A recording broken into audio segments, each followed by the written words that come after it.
Hi everyone, it's Ash from FPLHINTS here with a wildcard draft ahead of Game Week 30. As always, if you're able to like, share, and subscribe, that would be greatly appreciated. I know it's been a while, but I'm ready to rock and roll once again. So, a quick check in with the state of play with the flags of my team as it stands, the reference point that I'll be using, and literally, without giving it too much thought, I'll construct a draft based upon the parameters that I'm going to be using as well. So without further ado, let's get straight into it. At the time of recording, the actual wildcard hasn't been activated, but I think I really do need to. So as it stands right now, David Raya in goal, so fairly standard Arsenal defensive cover. Got Pickford in goal as well, but then the fixtures get rather tricky for Everton. Red block games all the way around. I don't think they've got any doubles coming up either. So yeah, it's could do with an alternate goalkeeper, as it were. So I think that's a potential move there. I think Greaves I've had from my first wild card, and he's just been a disaster. Been a sub-3 option. The times he has kept a couple of clean sheets, he's been on the bench. So yeah, I've lost 0.1 on him as well. You've got Trent, who's red flagged. Not sure how long he's out for. 25% chance of playing at the time of recording, according to official FPL. And then got Murillo with Forest. Of course, it's a critical time for them with respect to how they've been in the FA Cup and also their fantastic league form as well. So no doubt with him, he's a stalwart, and I definitely need to consider having Forest cover, especially with the possibility of a potential double around the corner for them as well, albeit that's to be confirmed. But with Murillo, unfortunately, he's not the best Forest asset to have, so that's a bit annoying. Got Pep Porro, who's been a complete flop for the most part for me. Had him since Wildcard 1, need to get rid of him. Ait Nuri, again, he offers that attacking prowess, but really twos and ones with what the occasional fantasy return at a push, but he's been a bit of a waste. I could have got like a Kirkes or someone slightly cheaper, and I would have got more bang for buck, as it were. Cliver, who was a fairly new purchase to the team, and if I'm not mistaken, he blanked in that last outing. Got a generous run of fixtures as well, albeit then they gradually get trickier. The issue with Bournemouth is like there's not really one star player, as it were. You've got quite a few attacking options. So at 6.2 million, I really need to factor in are there options elsewhere. Got Mitoma, 6.4 million.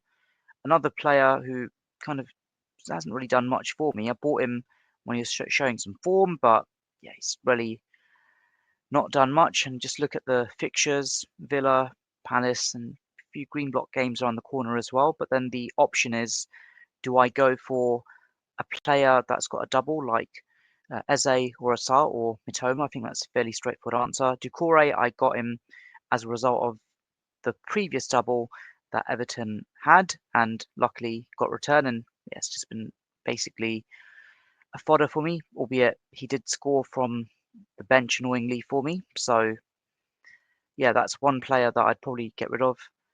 Got Mohamed Salah. I think that's a lock in there. Got Neto, who I bought in with the change of position that he had and got a nice double-digit haul. But then you look at the fixtures and where Chelsea are, again, lots of other options available as well. Is he the main man for them for attacking returns? Probably not. 6.3 million. I think there's a potential double option there. I've had Raul Jimenez for far too long, but in fairness, at 5.5 million, I've got the odd return from him every now and then, an 8.05, an 8, but there's more blanks than I kind of wanted, and he got that haul he had for against Ipswich and Bournemouth as well. The other issue is Wood picked up a yellow flag on international duty, got United and Aston Villa next. And yeah, they're grey block games, but in all honesty, we could take that with a pinch of salt, really. I mean, those fixtures are all winnable, but they've got the blank in 34, so that's food for thought. And then the big one is Haaland. This was the difference between me effectively not wildcarding and really getting pushed towards activating the wildcard. I know it says 75% chance of playing with that ankle injury, but he's on crutches after the match. Didn't really look too good. I'd be shocked if he starts the next match against Leicester. So, of course, that double is on the horizon for them as well. So, yeah, doesn't really bode well. So, as it stands right now, before I show you what the reference point is, I've got wildcard 2 at hand, I've got the free hit at hand, and I've got the bench boost at hand. And the reference point that I'll be using for my draft in this video is basically Ben Crellin'S spreadsheet. That is the reference point that I think literally every seasoned FPL manager will be using. So with the, I guess, parameters in mind here, we know we've got the double confirmed for double game week 32. So clearly I'd need to get a triple up of Palace and Newcastle United players. And then it's likely that Palace will double up again in 33.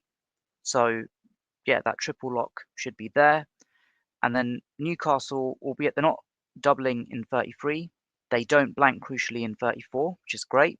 So triple up would make sense basically from the get-go on a wildcard 30. Man City do have that double in 33, well, it's likely, asterisk, and then they've got the blank. So a triple up, maybe not, but at least one or two players there. You've got Aston Villa with their double, Newcastle at home, Man City away. You really wouldn't want any defensive assets. Really, it's just screaming for a Morgan Rogers at best, and maybe Watkins if he's fit by then. And then you've got Arsenal, Ipswich, and Crystal Palace. A lot of upside for certain Arsenal assets, which I'll get onto in a moment. But then blank in 34, title race is effectively over. So that's something that is worth considering. And there's a very unlikely blank game week for Forest and Brentford in 34. So hopefully they should play. But they've potentially got this double, if I'm not mistaken. Just looking at this key, unlikely. It's a very unlikely double for Forest and Brentford in 33. And then further along, you've got this possible double game week, albeit very likely in 36, and a potential blank in 37 as well. So how I would potentially navigate this is I'd wildcard in 30 and ensure that I've got the coverage for 32 on that wildcard, and then 33 as well, and I'd bench boost for double game week 33. I'd somehow need to wing 34, and I'll basically do that in the hope of rolling transfers in 30 and 31. So just build up some transfers, and so with 4 free transfers, I could probably field 10 or 11 players at a push in that blank game week. And then this double in 35, Nottingham Forest and Brentford, it's something which it's unlikely at the moment, but yeah, I would definitely have some sort of Forest coverage, but the Brentford coverage I'd only get once there's confirmation of their double, but it's really this double in 36, which I'd basically be using the free hit on. I think that's relatively straightforward, and I'd somehow need to wing 37. But there's an update that Ben had on his timeline after posting that screenshot. So he's saying that it's more likely that both of the postponements caused by the FA Cup final in game week 37 will move to game week 36. Does he mean semi-final? I'm not sure. Which would mean 4 teams would blank in game week 37 after doubling in game week 36. So that is going to be somewhat problematic for my team as well. So yeah, that is the state of play, and I'm literally using that as my reference point to construct this draft, and we'll see how it goes. So we'll get deselect Pickford, David Raya, Greaves, Trent, Murillo, Porro, Ait Nouri, and the rest. So just do that there. And again, that reference point is the spreadsheet from Ben Crellin'S timeline, and I'll basically see what I can create from there. So the one that stands out first and foremost is Palace and the double in 32, and also very likely double in 33. I think it's no nonsense, no brainer to have a Palace triple up. And yeah, I mean, the other option is if I didn't wildcard, could downsize Haaland for Marmoush perhaps, but then I look at the rest of the team. I really need some or TLC as it were. So yeah, onto the goalkeepers first of all, and let's just look at the trending players and just see if they match up with who I'm potentially going to be getting in this draft. So the key that I've got is that blank in 34, that I want to make sure that I have at least one keeper in 34. So just if I switch back to it again, we know that Newcastle are definitely not blanking. Arsenal will be blanking, as will Villa, City, and Palace. It's unlikely that Forest will blank, which is crucial because that's where I'll potentially be turning to. And Brentford, potentially unlikely as well, but I won't be getting the Brentford goalkeeper. So just going to flip back now. So yeah, David Raya, I will be getting because they've got the double, and I've had him from the get-go, cheap entry into the Arsenal defence. I think that makes sense. But it's really Matt Sells who I'll be getting in as well. Bit of a risk of that potential blank, but it seems unlikely that they'll blank. That's a crucial thing there. So Matt Sells will be the keeper for me in blank game week 34, barring them eventually blanking. There's a very small possibility that Forest might get a double in 33 and might in 35 as well. It's small. It's very unlikely, but then they've got the double potentially in 36. So yeah, we'll find out soon enough as to when their other double gets confirmed. So that is my goalkeeping combo. But I did say Palace as well. I was looking at Henderson as the goalkeeper, but then the issue is that Crystal Palace blank in 34. So that would mean that I couldn't get David Raya, but I do want David Raya because of the reasonable fixture that Arsenal have in their double. So Henderson would be the alternate goalkeeper, and it may very well be if I want to unlock funds in a finalised draft, I could switch out Henderson for David Raya. But for now, the logic for me is that I don't pick Henderson. But of course, coming on to the defenders, don't even need to scroll down. It's obviously Munoz, who is right up there as one of the highest purchased defenders this game week. And the reason being, not only the double that's on the radar, but got Southampton away. Of course, got Newcastle and City in that double, which is a bit tough, but we're not buying him for the clean sheets. It's the attacking prowess, I guess. So I think he makes sense. I think Henderson and Munoz would be a bit too much. So yeah, it would be one or the other, and clearly you'd want the attacking option. The other player that I'll be getting in defence, just because he's there, Gvardiol. With him, we know the goal-scoring prowess that he possesses this season.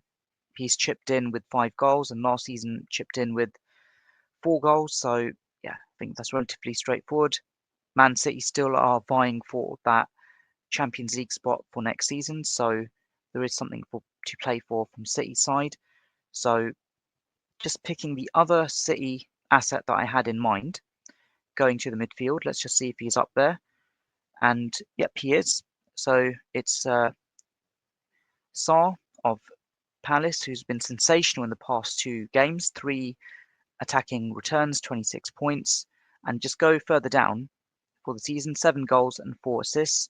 Albeit he does go through these patches where he does blank, but then Palace have really picked up of late as well. Double on the horizon. I think it's a no-nonsense pick. Eze could be the other option, 6.7 million, scored on international duty, but probably 1 million too much. and I do like Eze's form. The Palace forward I'm going to get will be one of the highest transfer players. There he is, Mateta, £7.5 million. Again, no nonsense pick. I'd even go as far as to say that, you know, Munoz, Sarr, Mateta, that's no look wildcard Palace picks there without a shadow of a doubt. So I think they would be a lock-in for a final draft as well, barring random tinkering. So 6 players picked, 66.1 million in the bank. So coming on to, well, since I've got the forwards up, I think Marmoush is a no-nonsense pick. You're looking at his form as well. Yeah, there is that risk of managed minutes. He's not completed a full match since he joined Man City, but chipped in with 4 goals and an assist in that period, albeit 3 of them were from that hat-trick against Newcastle United. If Haaland is out for a prolonged period, I think he is a no-nonsense pick, almost like a cheat code, you could say, at 7.3 million, half the price for Haaland, albeit not half the skill, but he's got the prowess and he would be the go-to forward in the event that Haaland is out for a long period of time. So I think he makes sense. And of course, there's that other double confirmed for Newcastle in 32. So Isak is a no-nonsense pick for me. I think I sold him to get Watkins for the previous double and luckily haven't been stung too much, but I don't want to be away from having Isak for too long after the form he's shown this season. So it's 49.5 million. Got 7 players to go in this wildcard draft. Let's just restore Mohamed Salah. I think that's a obvious pick there. Still got plenty of records to break, even if the title is almost wrapped up for Liverpool. 44 goal involvement is ridiculous, not far from Andy Cole and Alan Shearer's all-time goal involvement records. And could he score 400 FPL points this season? Probably at this rate. But yeah, he's a absolute no-nonsense pick there. And let's just go back to the defense. So the next defender that I had in mind, I want the double up from Arsenal, and it is Gabriel. So 6.4 million. Looking at the fixtures before the double, Fulham and Everton, probably start him in both, and David Raya. Brentford at home, perhaps. Ipswich, you could, yeah, it just makes sense to have the double. I want the triple up with Arsenal, albeit they've got the blank in 34, so it makes sense to get him in. No questions asked there. In fact, I just want to show the points scored for Arsenal this season as well, and look at the defence ownership as well. So in terms of total points for Arsenal, he is just about him and Saliba vying it out. Got Timber just over 100 points, getting the regular starts as well. Could potentially downsides to Timber, bit of attacking prowess as well, be it limited. But you've got the guaranteed X-mins with Gabriel and Saliba there. But if you want to save 0.6 million, then yeah, I think Timber could be the go-to person. White, who's had limited minutes this season for a number of different reasons, but yeah, I won't be getting him. Just a shame that he's not an option from how he was from a season or two ago. So going to Newcastle, go to defenders. So almost let the cat out of the bag there. Newcastle United, there he is, Dan Burn, League Cup final hero, England international over the course of the last 2 weeks and a bit. Absolutely amazing. And yeah, am I going to start him in every match? Probably not. The double is there. So he's not going to score in every match either. But I think Dan Burn makes sense. 4.4 million. Want at least 2 Newcastle United players. Again, crucially, Newcastle do not blank in 34. And they play Ipswich. Just bring it up on screen here once again. Ipswich. So yeah, just makes sense to get him in. I could potentially stretch for someone a bit more expensive, but yeah, I don't want to go heavy on the defense. The other player I'm going to look for here, and he's staring right at me there. There we go. So Milenkovic, who has been scoring quite a few goals this season, 4 goals. And I remember pre-season, saw his stats, and I thought, I want to get him at some point because of his goal-scoring prowess before he joined the Premier League. And if I'm not mistaken, just looking at Nottingham Forest points, if he's not the highest scoring Forest defender, he's right up there for points. Aina was up there, but yeah, he's been overtaken. Well, that's transfers, I beg your pardon. Let's just go to total points. Yeah, he's just 2 points behind now. So I think that is another no-nonsense pick. 500,000 less. Just, I was so annoyed. I wanted to get him instead of Murillo, but I didn't have enough cash in the bank, so I had to go for Murillo. So that's effectively an upgrade for me. So in he comes. And with Forest, I know the fixtures are tricky. I'll probably have him as a sub 1 against United if I brought him in. Then you've got Aston Villa, Everton, Spurs. Probably start him in two of those 3 games. The blank in 34 could be problematic, but then got the double as well. The issue I've got, though, is that if the doubles aren't confirmed, then that would be a problem. But yeah, I think he is someone I definitely do want to get. It could be an issue having 2 Forest players and they're blanking in 34.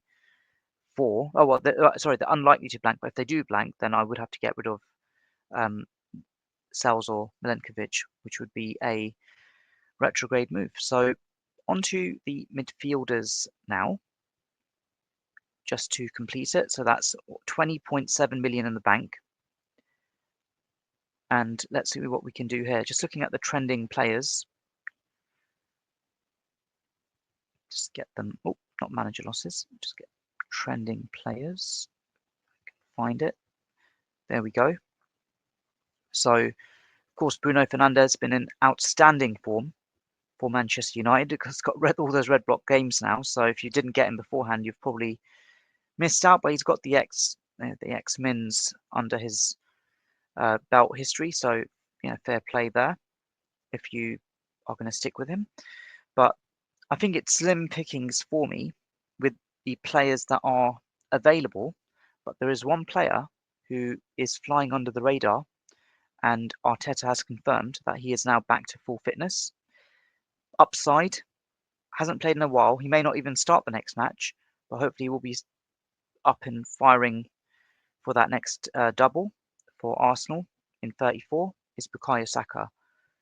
If you're on a wild card and if you're chasing, you've got to get him in. I think it's just a no-nonsense pick there. Again, I've mentioned that, you could say the league is effectively wrapped up for Liverpool, but then again, Arsenal have a lot to prove. They don't want to slip down the table overall, and there are teams behind them who really want to, apply that pressure. So with them, it's the double, and yeah, second in the league, 4 points. Forest are 4 points behind. Chelsea are 5 points behind. Got to get Saka in. It means I've got 10.5 million in the bank. So clearly, I'm going to cap the amount that I can spend on my remaining 2 transfers, looking at the trending players. Yep, Jacob Murphy was one of the players that I was looking to get in. With him, again, League Cup winner, just like the rest of the Newcastle United squad. He's one of those players who is a bit hit and miss. And looking at this season, 13 goal involvements to date. That's his best ever FPL season, Premier League season. But yeah, looking at the points, he has been a regular starter. The last time he didn't start for Newcastle, going all the way back, game week 13, game week 12. But since then, he's been getting the regular starts in. Sure, the minutes are managed somewhat, but 5.0 million cut price. Got the double in 32. Yeah, makes sense for me to get him in. Leaves me with £5.5 million in the bank. And let's just remind ourselves one more time of that spreadsheet and the doubles that are around the corner. So I've got the triple up with Palace, got the triple up with Newcastle United locked in. So the bench boost double game week in 33, got the coverage for Palace, got 2 from Man City. I've got triple up from Arsenal. And then, yeah, let's just assume that Forest and Brentford isn't happening. I clearly need 1 Aston Villa player. Got Brighton away, Forest at home, Southampton away, and then the Newcastle Man City double. So, yeah, from my side, it's clear and obvious that I really have to go for the only player that's available in that price point, and someone who I've had in parts this season. I mean, they got Elanga, could get him, but with him, there's no immediate upcoming double. So I could get him in the future.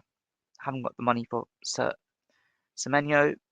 Marino wasn't really one that appeals to me. Savinho, I could. If I just shifted a few players around, I could potentially get him in, but not sure about his minutes as a whole.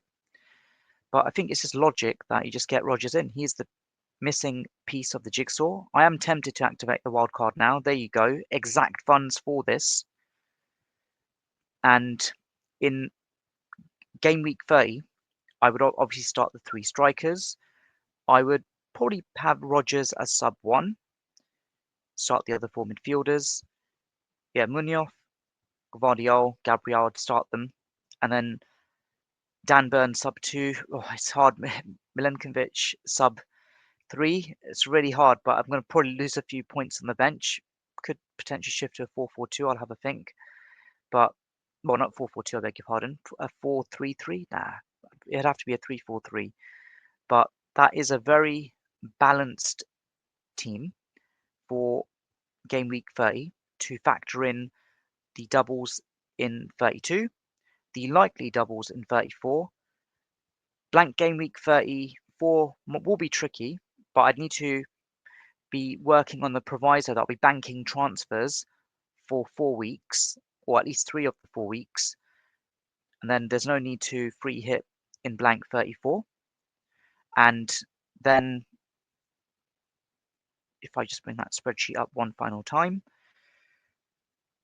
there we go.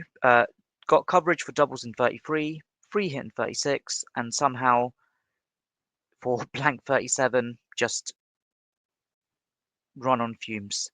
And I think that's a healthier position than I was this time last year when I literally blew my bench boost.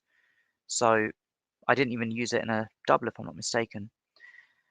So there you have it. That is my game week 30 asterisk draft without activating the wildcard as it stands. Let me know in the comments below what you think. Would appreciate the input and the feedback if it's viable, or if you think that the team that I had is simply an easy fix for Haaland out, Marmoush in. From my perspective, the team has basically gone past its sell-by date. It needed a spruce up, and getting this sort of coverage when many will not basically wildcard until 31, or even actually in double game week 32 itself. And just a final look at the players owned, just see who would I potentially be missing out. Just a quick check on that. So seems like I've got Palmer would be a miss, but I've got Saka. Wood would be a miss, but then got Marmoush with the double. So there you have it. As always, if you're able to like, share, and subscribe, that would be greatly appreciated. And let me know what you're doing in game week 30. Take care and all the best.